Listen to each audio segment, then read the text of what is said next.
যদি কারোর ঈমান ঠিক না অবস্থায় মরে তাহলে ওর সব শেষ। এ কারণে মুসলিম সমাজের প্রতিটি মুসলমানের ঈমানের যত্ন করা চাই। আমাদের ঈমান নিয়ে যত টানা হেঁচড়া আছে আর কিছু নিয়ে এত টানা হেঁচড়া নেই। আমাদের সন্তানের ঈমান নেওয়ার জন্য কাদিয়ানি ঘুরে, আমাদের সন্তানের ঈমান নেওয়ার জন্য নাস্তিক ঘুরে, আমাদের সন্তানের ঈমান নষ্ট করার জন্য ইহুদিরা ঘুরে, আমাদের সন্তানের ঈমান নষ্ট করার জন্য হিন্দুত্ববাদের এজেন্টরা গোটা দেশ দখল করে রেখেছে শুধু আমাদের সন্তানের ঈমানটা নিয়ে দেওয়ার জন্য। যদি কারোর মৃত্যু বেঈমান অবস্থায় হয়ে যায় তাহলে সে ধ্বংস, আর যদি কারোর মরণ হয় ঈমানের হালতে তাহলে তার ধ্বংস নাই, মৃত্যুর মাধ্যমে সে আল্লাহর জান্নাতে চলে যায়। এ কারণে প্রজন্মের প্রতিটি সন্তানকে ঈমান শিক্ষা দেওয়া প্রতিটি অভিভাবকের ১ নম্বর ফরিজা কাম। শেখ হাসিনা ১৬ বছর ভৈরা এই জাতির ঈমান নষ্ট করছে, ১৬টা বছর। কেমনে? ১৬ বছরের ভেতরে নেতা চিনাইছে, নবী চিনান বন্ধ করছে। কেমনে? মূর্তির অভাব নাই দেশে নেতা চিনানোর জন্য, আর মাহফিলে নবী চিনানো হয় বিদায় মাহফিল বন্ধ করছে। শিক্ষা সিলেবাস তছনছ করে দিয়ে গোমাতা, ট্রান্সজেন্ডার আর দারুইনের ভ্রান্ত মতবাদ পড়ায় আমার সন্তানের ঈমান নষ্ট করার চেষ্টা করেছে। তাকে বুঝাইছে তুই বানালের বাচ্চা, আল্লাহ নষ্ট হয়ে যায়, বাংলার নাম তুই। এগুলা শিখাইছে আমাদের ছেলেদেরকে, আমাদের ছেলেদেরকে গোমাতা পড়াইছে, কিন্তু আমাদের ছেলেদেরকে নবী পড়ায় কাদিয়ানি চিনায় নাই। ঠিক, বরঞ্চ হুজুরদেরকে দমন করে কাদিয়ানীদেরকে লালন পালন করেছে, লালন পালন করছে কাদিয়ানী। হুজুররা এই ঈমানের কথাগুলো বলেছে বিধায়ী হুজুরদের উপরে খেপেছে। সে করেছে দেড় পূজায় মূর্তি, মসজিদও বানাইছে, প্রতি উপজেলায় একটা করে মসজিদ বানাইছে, কিন্তু উপজেলায় মূর্তি বানাইছে 16টা 20টা, একটা মূর্তি 16টা ভাস্কর্য, পূজা সেন্টার। তাহলে পূজা সেন্টার বেশি হইলো না মসজিদ বেশি হইলো? বুঝেছে না কথা বলেন? কিন্তু পূজার সেন্টার বেশি হইলো। বানাইছে মসজিদ, কাউকে মসজিদে গিয়ে নামাজ পড়তে বলে নাই, কিন্তু সব মুসলমানদের পূজায় যাইতে বলেছে। উৎসব সবার পূজায় যাও। কেন পূজায় যাবে? মুসলমান পূজায় যাবে কেন? হিন্দু কি ওয়াজে আইছে মুসলমান পূজায় যাবে? এগুলো শিখেছে। এটা হলো একটা সুদূর প্রসারী চক্রান্ত, যে পূজায় যায় প্রসাদ খেতে খেতে এক সময় মূর্তি পূজার জায়গায় এরা ভাস্কর্য পূজা রোডে রোডেও শুরু করুক।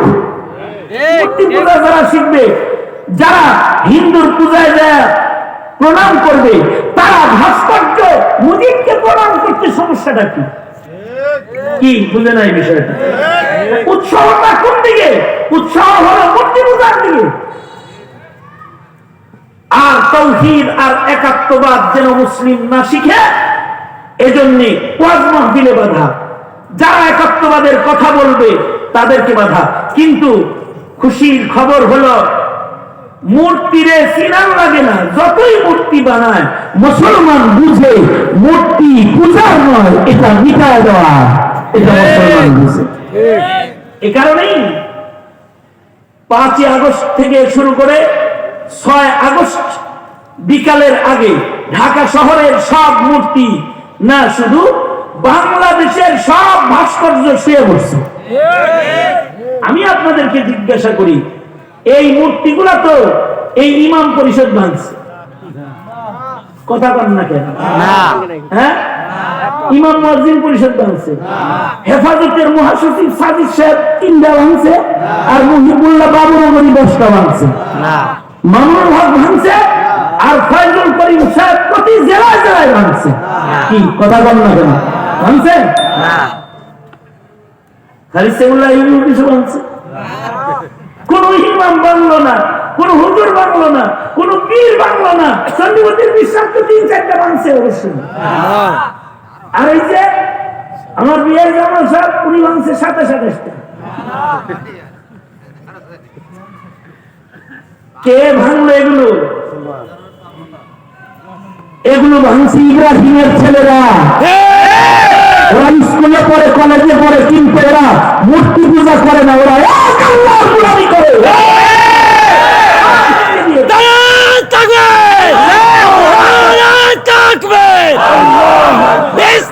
শত্রুরা হিন্দুত্ববাদের চাষাবাদ করবা মুসলমানের মাটিতে সম্ভব না। মুসলমান যারা ইমানদার যারা তাদের সাথে আল্লাহ আছে। চতুর্দিকে ভারত থাকলে সমস্যা নেই। মুসলমানরা ভারতের বেষ্টনীতে বসে বসেই দিল্লির লাল কেল্লা আমার কালেমার পতাকা উড়ানোর স্বপ্ন লালন পালন করে, কারণ তাদের আছে ইমান। তারা ইমানদার, তারা মূর্তি পূজক না। এই ইমানের তালিম সন্তানকে দিত। এই শুধুই মাত্র মূর্তি অপছন্দ করা এটাও একটা ইবাদত। এই ইবাদত যদি কেউ পছন্দ, মূর্তি অপছন্দের ইবাদত যদি কেউ করে ফেলে, আল্লাহ তাআলা তার বদলায় ইমানের বিজয় দান করে। যেমন আসহাবে কাহাফের 7 যুবক, এরা নামাজ পড়ছে, রোজা রাখছে, হজ যাকাত দিয়েছে, বিষয়টা এরকম না। এদের মাত্র একটা গুণ, তাদের মূর্তি ভাল লাগে না। জাতীয় ভাবে যখন পূজা হইতেছে শহরে, তারা মূর্তি ঘৃণা কইরা শহর থেকে বাইরে হয়ে গেছে। সব এক জায়গায় বসছে, শুধু তাদের ইমান আছে, ইমান। এরা মূর্তি পূজক না, মুশরিক নয়। একজনের একজনের চিনেও না। একজনের বাড়ি নোয়াখালী, একজনের বাড়ি কুমিল্লা, একজনের বাড়ি মনে করেন যে বরিশাল, আরেকজনের বাড়ি হলো সেই বগুড়া। কেউ কাউরে চিনে না, উপমা দিতে বুঝাইলাম। এক গাছের ছায়ার নিচে বসে একজন আর একজনের জিগায়, কিরে তোর বাড়ি কয়? কয় আমলে। এনে আইসুস কে? কয় ওই পূজা ভালো লাগে না। তুই আইসুস কে? কয় আমারও ভালো লাগে। তুই আইসুস কিলে? কয় আমারও ভালো লাগে না। তাহলে আমরা তো সব তাহলে এক আল্লাহর গোলাম। কিন্তু আমরা আইসি নিরিবিলি আসছি শহর থেকে। কোথায় আইসি কেন? কত গেও গেও করবো আমরা, ধরা খাই। আর কুত্তা যা যা, তারা কুকুরের জবান খুলে যায়। কুকুর বলে তোমার কোনো পূজা ভালো লাগে না, আমারও ভালো লাগে না, এই জন্য আমি তোমাদের সাথে বেরোয় আসছি। আল্লাহ তাআলা কুকুরকে ওদের সাথে গণনা করেছে। শুধুই মাত্র মূর্তিকে ঘৃণা করার পুরস্কার আল্লাহ তাআলা তাদের দান করেছে, যে তাদেরকে আল্লাহ তাআলা 309 বছরের ঘুম দান করেছে। এক ঘুমে 309 বছর গেছে। 309 বছর পরে আবার ইমানের রাত যখন কায়েম হয়েছে, আল্লাহ তাআলা তাদের ঘুমাইছে। 309 বছর ঘুমায় রয়েছে। আর সূরা কাহাফ 309 বছর ঘুমাইতেছে। সূর্যকে আল্লাহ তাআলা ভিন্ন কক্ষপথে উদয়াস্ত করাইতেছে। চোখে সূর্যের আলো লেগে যেন ঘুম ভেঙে না যায়। ঘুমের ভেতরে আল্লাহ তাআলা তাদের খাওয়াইতেছে। আল্লাহু আকবার।